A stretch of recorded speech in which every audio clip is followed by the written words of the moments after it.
വൈദിക വിദ്യാഭ്യാസത്തിനായി UTC-യിലേക്കാണ് പോയത്. വളരെ അനുഗ്രഹീതമായ ഒരു അനുഭവമായിരുന്നു അത്. ഈ പഠനം നമ്മോട് എന്നെ പഠിപ്പിച്ചൊരു കാര്യം വരികൾക്കിടയിലൂടെ വായിക്കുക എന്നുള്ള വളരെ പ്രധാനപ്പെട്ട ഒരു കാര്യമാണ്.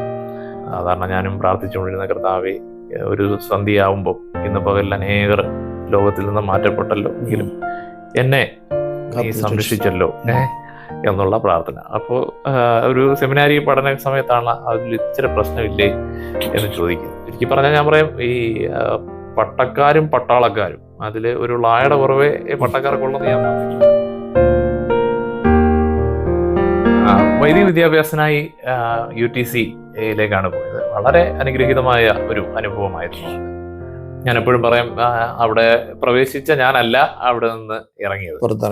അതെ, തീർച്ചയായിട്ടും എൻ്റെ കാഴ്ചപ്പാടുകളെയും ജീവിത വീക്ഷണത്തെയും ശുശ്രൂഷയെക്കുറിച്ചുള്ള എൻ്റെ ധാരണകളെയും മനുഷ്യരെ കുറിച്ചുള്ള എൻ്റെ മനസ്സിലാക്കലെയും ദൈവത്തെക്കുറിച്ചുള്ള എൻ്റെ മനസ്സിലാക്കലെയും എല്ലാം ഒന്ന് ഉടച്ചു വാർക്കുന്നതിന് സഹായമായൊരു സ്ഥലമാണ് UTC. ഇന്ത്യയിലെ സെമിനാരികളിൽ ഓട്ടോണോമസ് സ്റ്റാറ്റസ് ഉള്ള ഒരു സ്ഥാപനമാണത്. അവിടെ അക്കാഡമിക്സ് ആണ്, അവിടെ ഫ്രീഡം ഒക്കെ ഉണ്ട്. മറ്റ് സെമിനാരികളെ അപേക്ഷിച്ച് കുറച്ചുകൂടെ ഫ്രീഡം ഒക്കെ ഉള്ള സ്ഥലമാണ്. എന്നാൽ അതേസമയം നമ്മുടെ വിദ്യാഭ്യാസം, നമ്മുടെ അക്കാഡമിക്സ്, നമ്മുടെ ഫോർമേഷൻ അവരുടെ വളരെ പ്രധാനപ്പെട്ട കാര്യമാണ്. അപ്പോൾ ഒന്ന്, നമ്മളെ ഒരു സഭ അവിടേക്ക് നിയോഗിച്ച് സഭയുടെ സ്പോൺസർ സ്റ്റുഡൻ്റായിട്ട് നമ്മൾ അവിടെ പോകുന്നു. ആ ഒരു വലിയ ഉത്തരവാദിത്വം അതുകൊണ്ട്. എന്നാൽ അവിടെ നിന്ന് ലഭിക്കുന്നതായിട്ടുള്ള പരിശീലനം പല സാഹചര്യങ്ങളിൽ നിന്ന് എല്ലാ സഭാവിഭാഗങ്ങളെയും പരിചയപ്പെടാനും അവരുമായിട്ടൊക്കെ ഒന്ന് ചേർന്ന് നമ്മുടെ പല സ്റ്റേറ്റുകൾ, പല സംസ്കാരങ്ങൾ, പല സഭാവിഭാഗങ്ങൾ, പല ആരാധനാ രീതികൾ, അതിനെയൊക്കെ ഒന്ന് പരിചയപ്പെടുന്ന ഒരു ഒരു അനുഭവം. ഉദാഹരണം പറഞ്ഞാൽ, ഇപ്പോൾ ആദ്യത്തെ വർഷത്തെ അവിടുത്തെ പഠനത്തിൽ ഓരോ ഞായറാഴ്ചയും നമ്മളെ ഓരോ സഭാവിഭാഗങ്ങളിൽ ആരാധനയ്ക്ക് വേണ്ടി കൊണ്ടുപോകും. ഓരോ പള്ളികൾ, അത് പെന്തക്കോസ്റ്റൽ സഭാവിഭാഗം മുതൽ കാത്തലിക് വരെയുള്ള മെത്തഡിസ്റ്റ്, അതുപോലെ ബാപ്റ്റിസ്റ്റ്, ഓർത്തഡോക്സ്, ജാക്കബൈറ്റ്, മാർത്തോമ ഉൾപ്പെടെ എല്ലാ സഭാവിഭാഗങ്ങളുടെയും ആരാധനകളിൽ നമ്മളെ സംബന്ധിപ്പിക്കുകയും അവിടുത്തെ ആരാധനാ രീതികളെയും ഒക്കെ നമുക്കൊന്ന് മനസ്സിലാക്കാനും പിന്നെ അതിനെക്കുറിച്ചുള്ള ഒരു ഡിസ്കഷനും പ്രസന്റേഷനും ഒക്കെ ഉണ്ടാവും. അപ്പോൾ അത് തന്നെ നമുക്ക് വലിയൊരു വെളിച്ചമാണ്.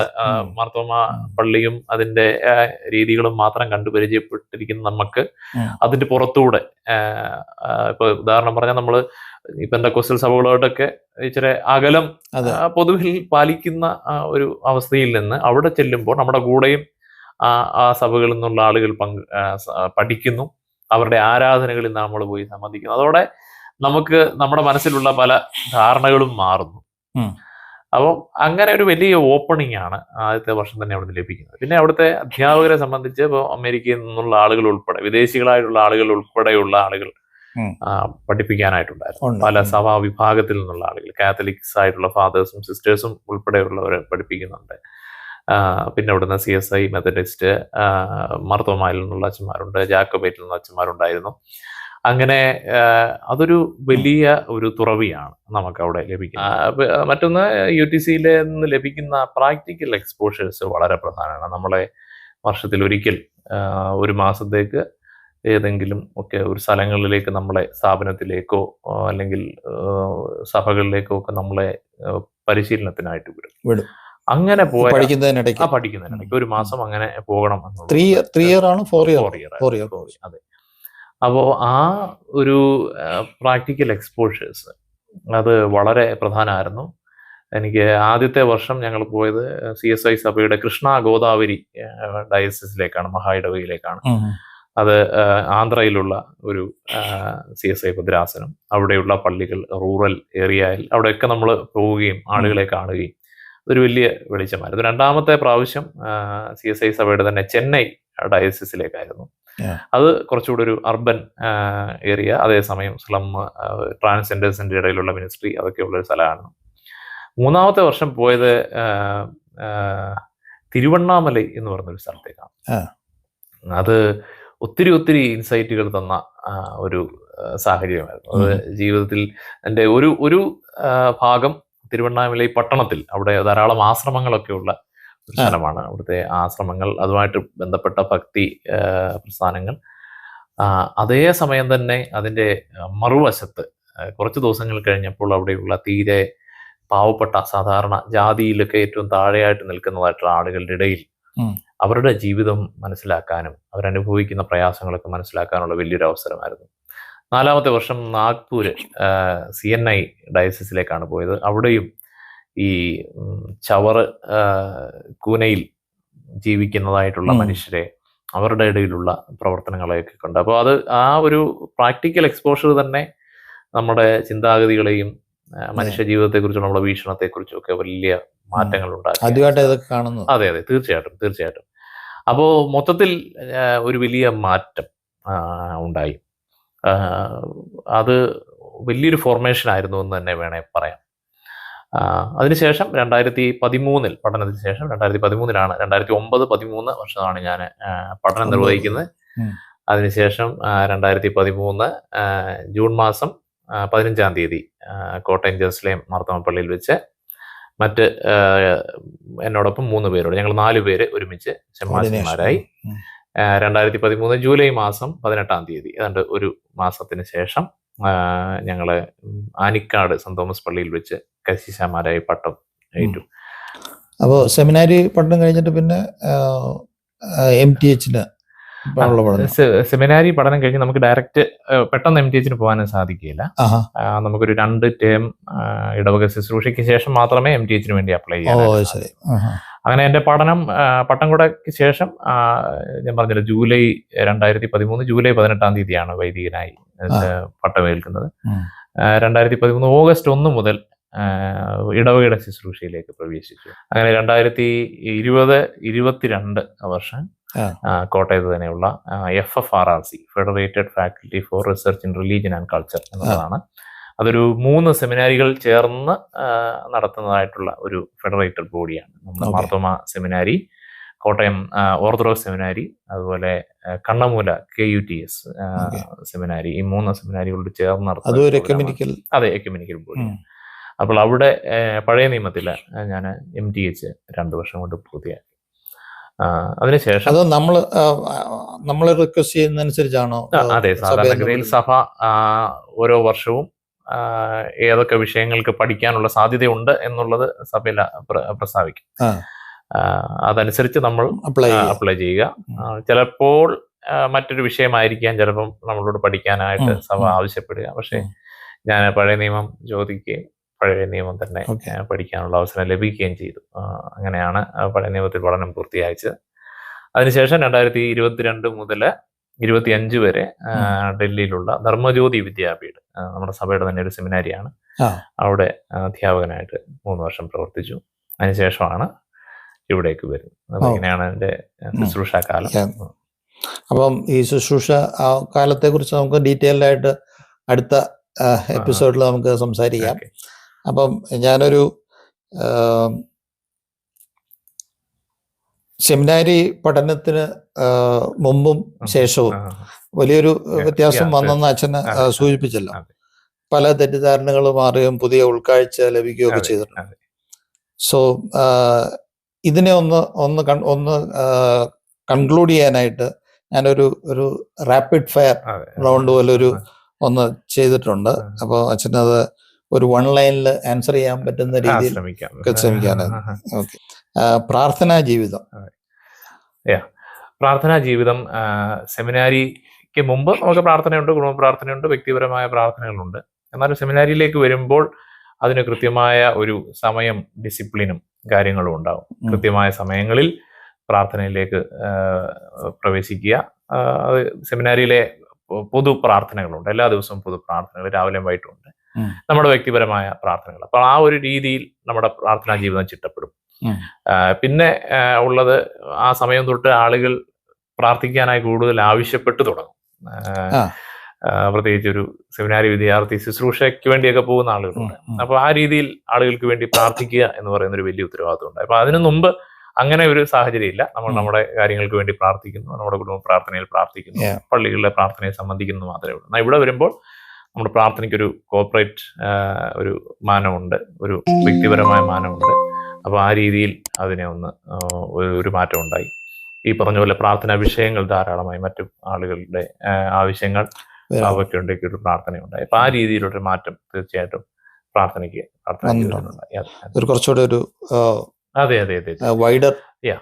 ആസ്പെക്ട് ഇത് കുറച്ചുകൂടെ പ്രാർത്ഥന നമ്മുടെ ഒരു ഉത്തരവാദിത്വം എന്നുള്ള നിലയിൽ യു ആർ സപ്പോസ് ടു കുറച്ചുകൂടെ നമ്മുടെ പ്രാർത്ഥനകൾ കുറച്ചുകൂടെ വ്യക്തിഗതമാണ് ആയിരുന്നു സെമിനാരി കാലഘട്ടത്തിനൊക്കെ മുമ്പ്. അപ്പം സെമിനാരി പ്രവേശിക്കുമ്പോൾ തൊട്ട് വ്യക്തിപരമായ കാര്യങ്ങൾക്ക് വേണ്ടി മാത്രമല്ല, ഇനി നമ്മുടെ പ്രാർത്ഥനകൾ കുറച്ചുകൂടെ വേദനിക്കുന്ന ജനങ്ങൾക്ക് വേണ്ടി കൂടെ ഉള്ളതാണ്. ഒരുപക്ഷെ നമ്മുടെ പ്രാർത്ഥനാ സമയത്തെക്കാളും കൂടുതൽ നമ്മൾ പ്രാർത്ഥിക്കേണ്ടത് മറ്റുള്ളവർക്ക് വേണ്ടിയാണ് എന്നുള്ള ഒരു വലിയ ബൈബിൾ വായന പഠനം. ബൈബിൾ വായന, ഞാൻ ബൈബിള് സ്കൂൾ കാലം തൊട്ട് തന്നെ ഉൽപ്പത്തി തൊട്ടേ വായിക്കുന്ന ഒരു ശീലമുണ്ടായി. എന്നാൽ സെമിനാരി പഠനം ബൈബിൾ വായനയുടെ കാഴ്ചകളിൽ മാറ്റം വരുത്തി. മറ്റേ നമ്മളിങ്ങനെ സാധാരണ പോലെ നമ്മൾ വായിച്ചു തീർക്കാനുള്ള. എന്നാൽ സെമിനാരി പഠനം നമ്മോട് എന്നെ പഠിപ്പിച്ചൊരു കാര്യം വരികൾക്കിടയിലൂടെ വായിക്കുക എന്നുള്ള വളരെ പ്രധാനപ്പെട്ട ഒരു കാര്യമാണ്. അപ്പൊ ഉദാഹരണം, ഇപ്പൊ കർത്താവിന്റെ അടുക്കൽ ഒരാൾ വരുമ്പോൾ കർത്താവ് ചോദിക്കുന്നുണ്ട്, ന്യായപ്രമാണത്തിൽ എന്തെഴുതിയിരിക്കുന്നു, നീ എങ്ങനെ വായിക്കുന്നു എന്നൊരു ചോദ്യമുണ്ട്. അപ്പോൾ സത്യത്തിൽ സെമിനാരി നൽകിയ ഒരു ഉൾക്കാഴ്ച അവിടെയാണ് കിടക്കുന്നത്. അപ്പം എഴുതിയിട്ടുണ്ട് ധാരാളം കാര്യങ്ങൾ, പക്ഷെ നീ എങ്ങനെ വായിക്കുന്നു, അപ്പോൾ അത് വളരെ പ്രധാനമാണ്. നമ്മുടെ വായനയുടെ ലെൻസ്. അച്ഛനിപ്പോ പറഞ്ഞ സ്ട്രെസ് വന്നപ്പോൾ അതിന്റെ കറക്റ്റ് മീനിങ്ങിനെ കുറിച്ച് ഇപ്പൊ എനിക്കിപ്പോഴും ഒരു ബോധ്യം. നീ എങ്ങനെ വായിക്കുന്നു, എന്താണ് അതിനകത്ത് എഴുതിയിരിക്കുന്നതെന്ന് എന്താണ് സാറിന് ചിന്തിച്ചത്. അപ്പൊ നീ എങ്ങനെ വായിക്കുന്നു സ്ട്രെസ് ചെയ്ത് ചോദിച്ചപ്പോൾ ഇൻ യുവർ ആംഗിൾ എങ്ങനെയാണ്. തീർച്ചയായിട്ടും അത് മാത്രമല്ല, സെമിനാരി നമുക്ക് മുമ്പിലേക്ക് തുറന്നു വെക്കുന്നത് പല പെർസ്പെക്റ്റീവിൽ നിന്ന് വേദപുസ്തകത്തെ വായിക്കാനുള്ള സാധ്യതകളും.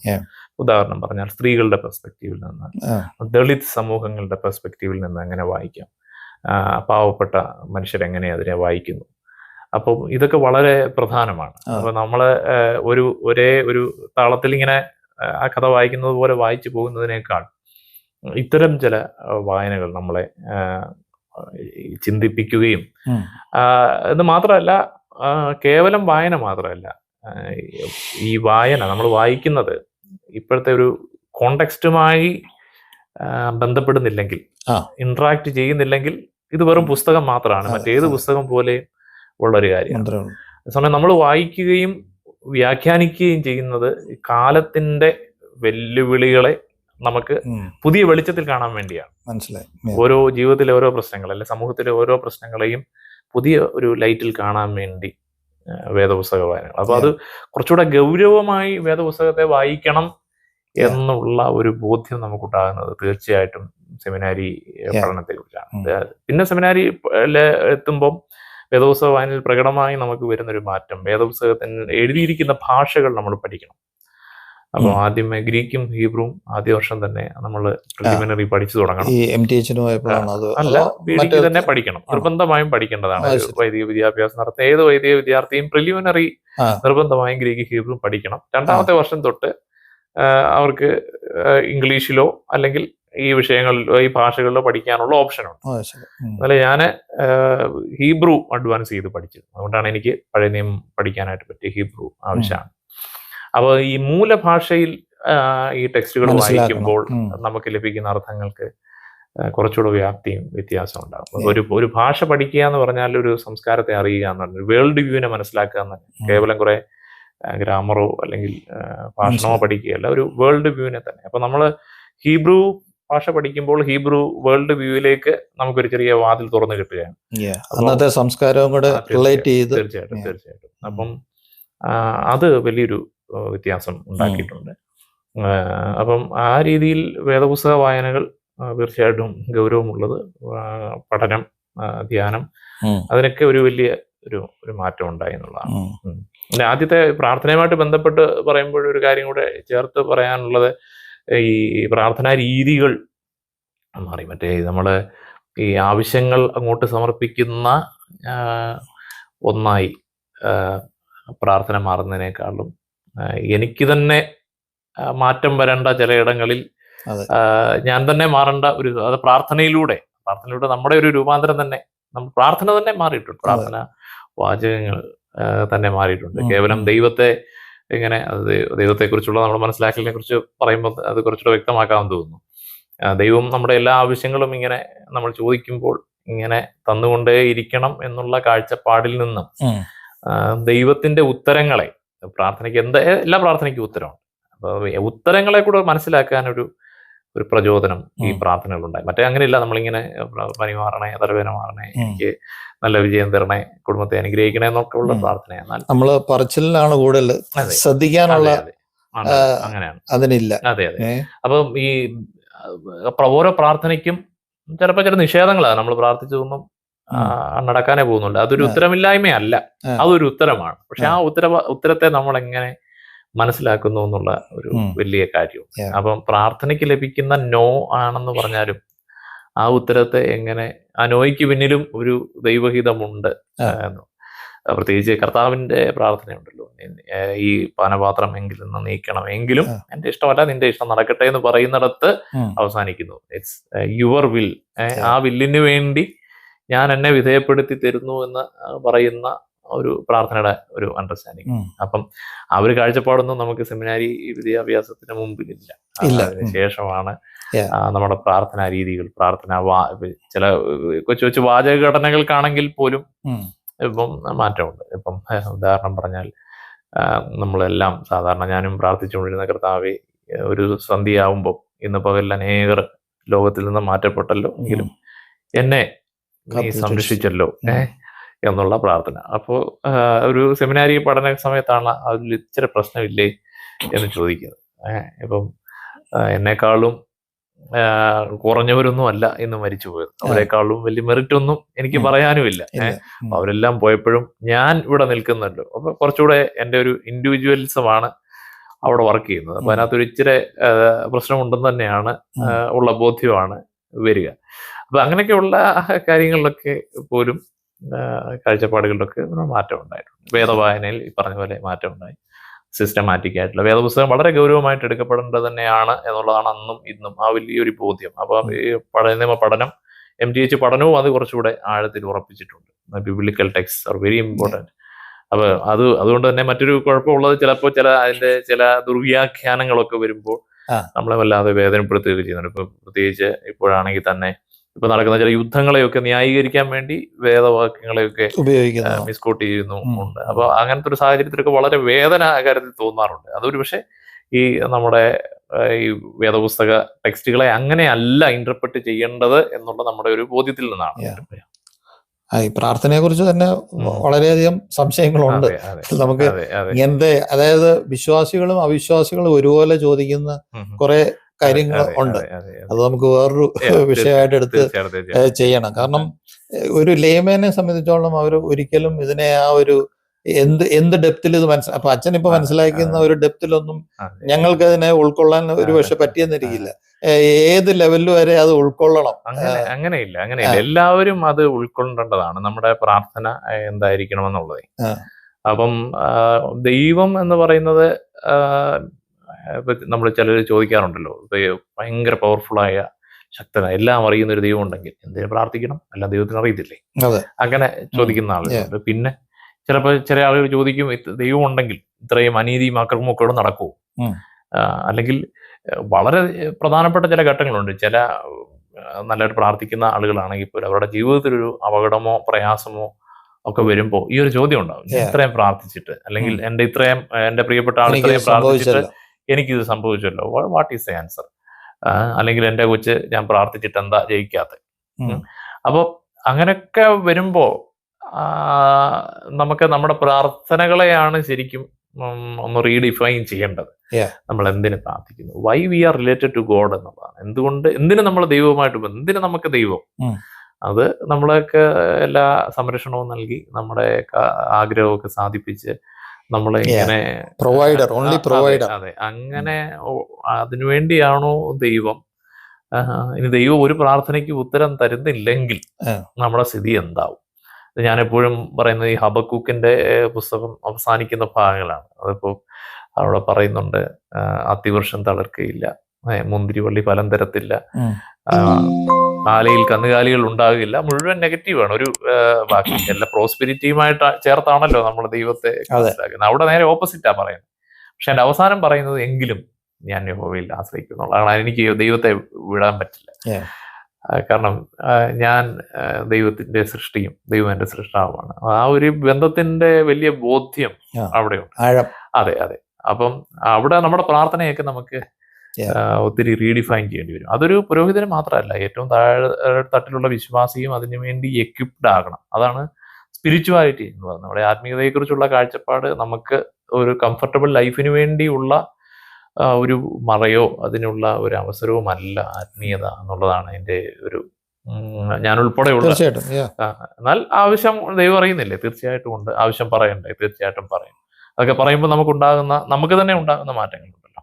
ഇപ്പം നമ്മൾ പറയാറുണ്ട്, ദൈവം ചിലപ്പം നമ്മുടെ തോളിലൊരു ഭാരമുണ്ട്, വലിയ ഭാരമായിട്ട് തോന്നുന്നു. ചിലപ്പോൾ നമ്മുടെ തോളിലെ ഭാരം ദൈവം മാറ്റിയെന്ന് വരാം, അല്ലെങ്കിൽ ആ ഭാരം ചുമക്കാനുള്ള കരുത്ത് നമ്മുടെ തോളിന് തരണമെന്ന് വരാം. അപ്പൊ ഇത് രണ്ടും ഉത്തരമാണ്.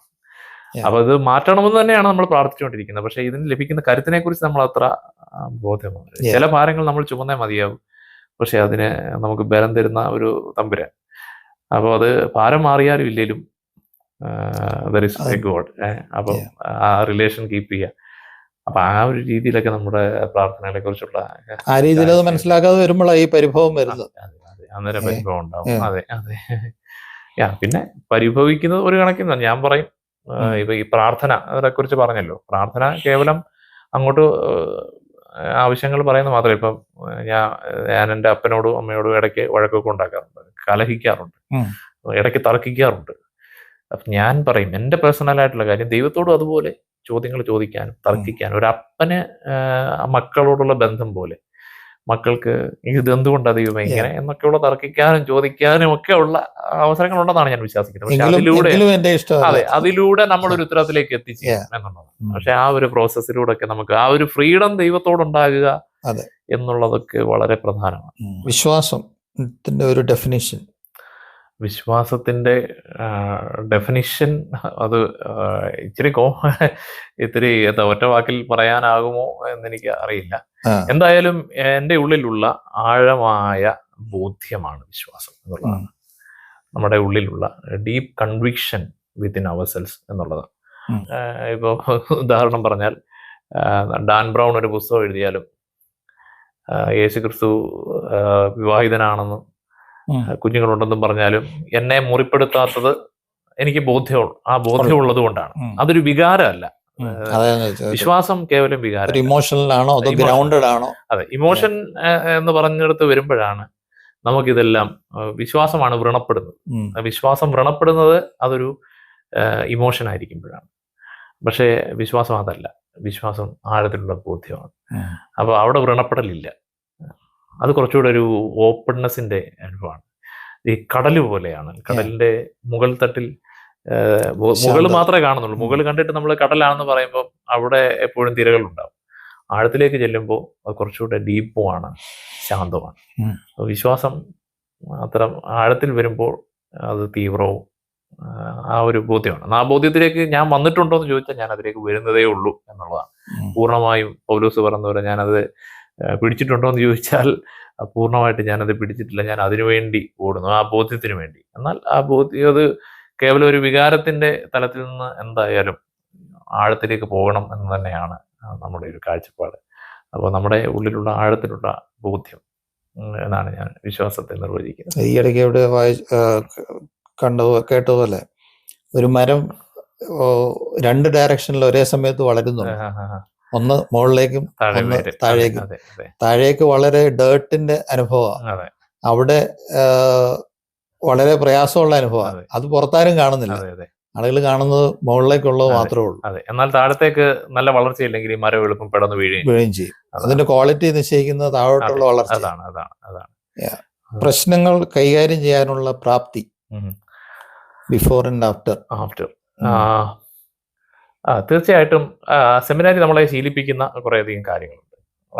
നമ്മുടെ വീട്ടിലെ ഒരു സുരക്ഷിതത്വം ഒരു പക്ഷേ സെമിനാരിയിൽ അനുഭവിച്ചൊന്നും വരില്ല.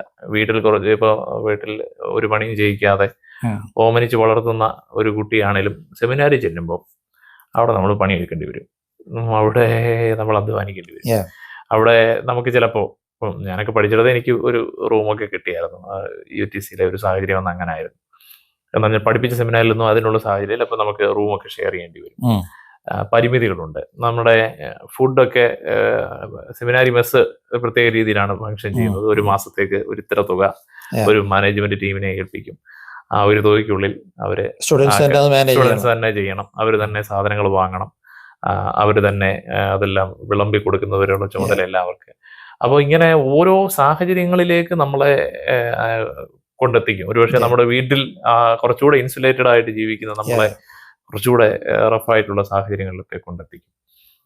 പിന്നെ ഞാൻ പറഞ്ഞല്ലോ, ഈ പ്രാക്ടിക്കൽ വർക്കിനൊക്കെ പോകുന്നതായ സാഹചര്യങ്ങൾ, അത് നമുക്ക് വിചാരിക്കാൻ പറ്റാത്ത സാഹചര്യം. അവിടെ വലിയ സൗകര്യങ്ങളൊന്നും നമുക്ക് കാണത്തില്ല. എവിടെയെങ്കിലും കിട്ടുന്നിടത്ത് നമ്മൾ കിടന്നുറങ്ങാൻ തയ്യാറായി വേണം പോകാൻ. അത് ട്രെയിനിങ്ങിന്റെ ഭാഗമാണ്. അപ്പൊ ഇത് നമ്മളെ ഒത്തിരി മാറ്റും. മറ്റ് സമയത്ത് ഇൻസുലേറ്റഡ് ആയിരുന്നപ്പോൾ നമുക്ക് വേണ്ടി ആരെങ്കിലും ഒക്കെ ഇതൊക്കെ വീട്ടുകാരൊക്കെ സോൾവ് ചെയ്തോളും, നമുക്ക് എല്ലാ കാര്യങ്ങളിലും ഇടപെടണ്ട. പക്ഷേ സെമിനാരിയിൽ അങ്ങനെയല്ല.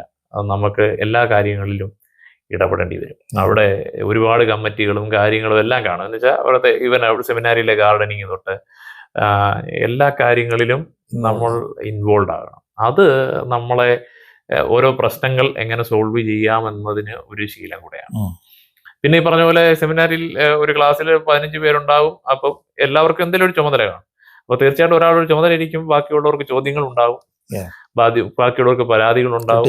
അപ്പോൾ ഒരു നേതൃത്വത്തിൽ നിന്നുകൊണ്ട് നമ്മൾ അതെല്ലാം പരിഹരിക്കാനും അതിനൊക്കെ മറുപടി പറയാനും ഒക്കെ ഉള്ള അവസരങ്ങളുണ്ട്. അത് തീർച്ചയായിട്ടും നമ്മളെ വളരെയധികം മാറ്റും, തീർച്ചയായിട്ടും. പിന്നെ സെമിനാരിയിലുള്ളൊരു പ്രത്യേകത, സെമിനാരിയിൽ ഈ ജനറൽ ബോഡികളുണ്ട്, ഹോസ്റ്റൽ ജനറൽ ബോഡികളൊക്കെ ഉണ്ട്. എല്ലാ മാസവും ജനറൽ ബോഡി. അപ്പോൾ അതിന്റെ അധ്യക്ഷന്മാർ ഇങ്ങനെ മാറി മാറി വരും. അപ്പൊ അവിടെ ഇരുന്ന് ഈ പറഞ്ഞ പോലെ ഒരു പള്ളി ഇടവക സംഘം നടത്തുന്നത് പോലെ തന്നെ ചോദ്യങ്ങളും അതിനുത്തരങ്ങളും എല്ലാം പറയുകയും ആ യോഗം നിയന്ത്രിക്കുകയും. ഇപ്പൊ ഞാൻ പഠിച്ച സെമിനാരിയിലാണെങ്കിൽ അധ്യാപകർക്ക് പോലും അവിടെ പ്രവേശനമില്ല. അധ്യാപകർ പോലും അവിടെ മുൻകൂട്ടി വന്ന് ഞങ്ങള് വരുന്നുണ്ടെന്ന് അറിയിച്ച് പ്രസിഡന്റിന്റെ അനുവാദത്തോടു കൂടിയാണ് അവിടെ സംസാരിക്കുക പോലും ചെയ്തിരുന്നത്. അപ്പൊ അത്രയ്ക്ക് ഒരു പവർഫുൾ ബോഡിയായിരുന്നു. അപ്പൊ അവിടെയൊക്കെ അതിന് അധ്യക്ഷം വഹിക്കാനും ഒക്കെ ഉള്ളൊരു അവസരം ലഭിക്കുന്നതിലൂടെ നമ്മൾ കുറച്ചുകൂടെ എക്വിപ്ഡ് ആവും. അപ്പൊ തീർച്ചയായിട്ടും ആ ഒരു രീതിയിൽ നമുക്കൊരു ട്രെയിനിങ് ഉണ്ട്. നമ്മുടെ സെമിനാരിയിൽ പഠനം എന്ന് പറയുന്നത് കേവലം ഒരു അക്കാഡമിക് ഇത് മാത്രമല്ല, നമ്മുടെ ഒരു ഫോർമേഷൻ എന്ന് പറഞ്ഞൊരു സംഭവം അവിടെ നടക്കുന്നു. ഒരു ഫോർമേഷൻ, മോൾഡിങ്. അപ്പൊ അവിടെ പെയിനൊക്കെ ഉണ്ടാവും, വേദന. ഇപ്പം നമുക്ക് ബാത്റൂം കഴുകണം, നമ്മൾ വീട്ടിൽ പോലും ചിലപ്പോൾ നമ്മളത് ചെയ്യുന്ന, പക്ഷെ ഇവിടെ വരുമ്പോൾ നമ്മളത് ചെയ്യണം. അതൊക്കെ ചെയ്യുമ്പോൾ ഇച്ചിരി വേദന ഉണ്ടാവും. കുറച്ച് കഴിയുമ്പോൾ വേദനയൊക്കെ അങ്ങ് മാറും.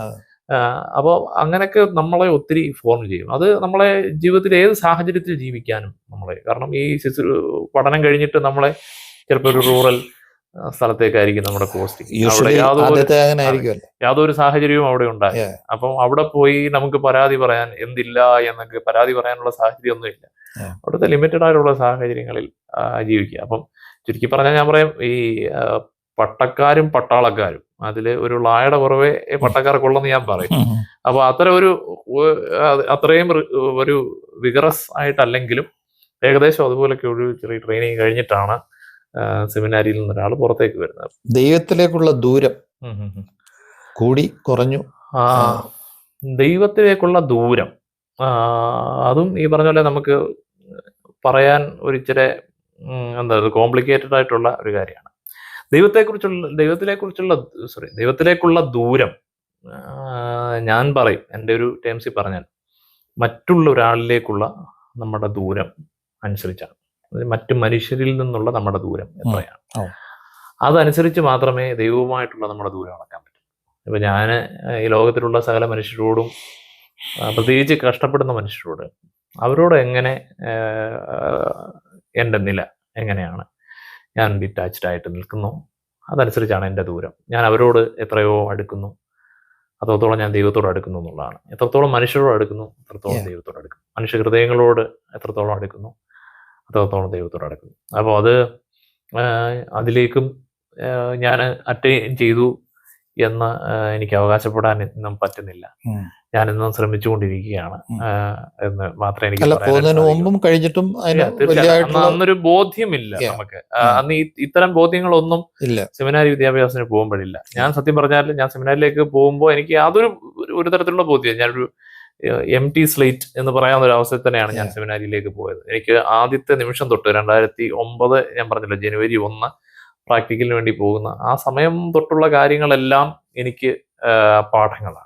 മനുഷ്യരിൽ നിന്നകന്ന് പ്രാർത്ഥനയും ധ്യാനവും ആയിട്ടിരിക്കുന്ന ഒരാൾ ദൈവത്തോട് അടുത്താണെന്ന് പറയാനായിട്ട് നമുക്ക് പ്രയാസമുണ്ട്. അപ്പം നേരെ തിരിച്ചായിരിക്കണം എന്നുള്ളതാണ്. മനുഷ്യരോട് എത്രത്തോളം നമ്മൾ അടുക്കുന്നു അത്രത്തോളമാണ്. ദൈവമായിട്ടുള്ള ബന്ധം എന്ന് പറയുന്നത് മനുഷ്യരായിട്ടുള്ള ബന്ധത്തിലാണ് അളവുകൾ. അതാണ്. അതെ. ഞാൻ ഇപ്പം മനുഷ്യരോടെന്ന് പറയുമ്പോൾ തന്നെ എനിക്ക് കുറച്ചുകൂടെ ഇച്ചിരൂടെ ഒരു വെളിച്ചം പറയേണ്ടതായിട്ടുണ്ട്. മനുഷ്യരോട് മാത്രമല്ല, ഈ പ്രപഞ്ചത്തോട് മുഴുവൻ, ദൈവസൃഷ്ടിയോട് മുഴുവൻ എന്നുള്ളത്.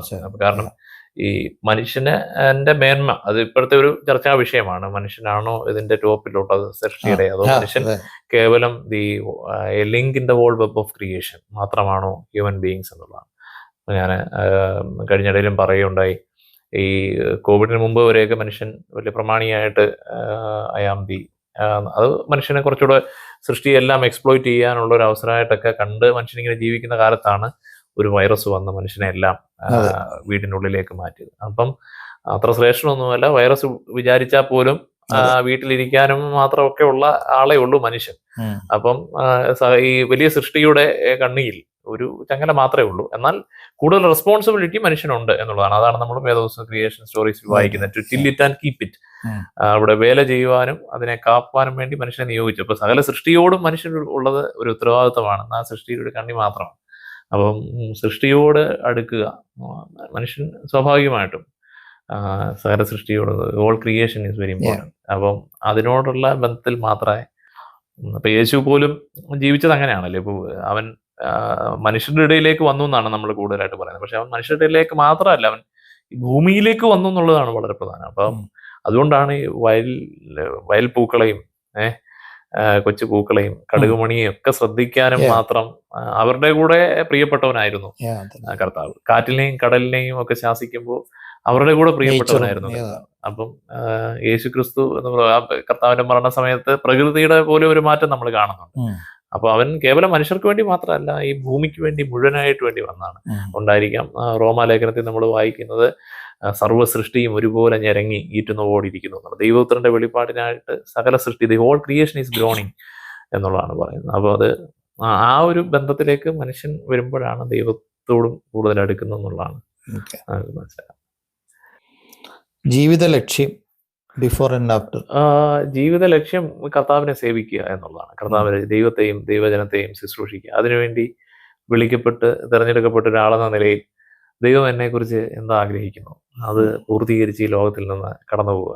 നമ്മുടെ സക്രിയ പുരോഹിതന്റെ ജീവിതത്തെ വർണ്ണിക്കുന്ന ഭാഗത്ത് അതിന്റെ ഏറ്റവും അവസാനം ഇങ്ങനെ പറയുന്നു, അവന്റെ ശുശ്രൂഷാകാലം തികഞ്ഞ ശേഷം വീട്ടിലേക്ക് പോയി എന്നുള്ളതാണ്.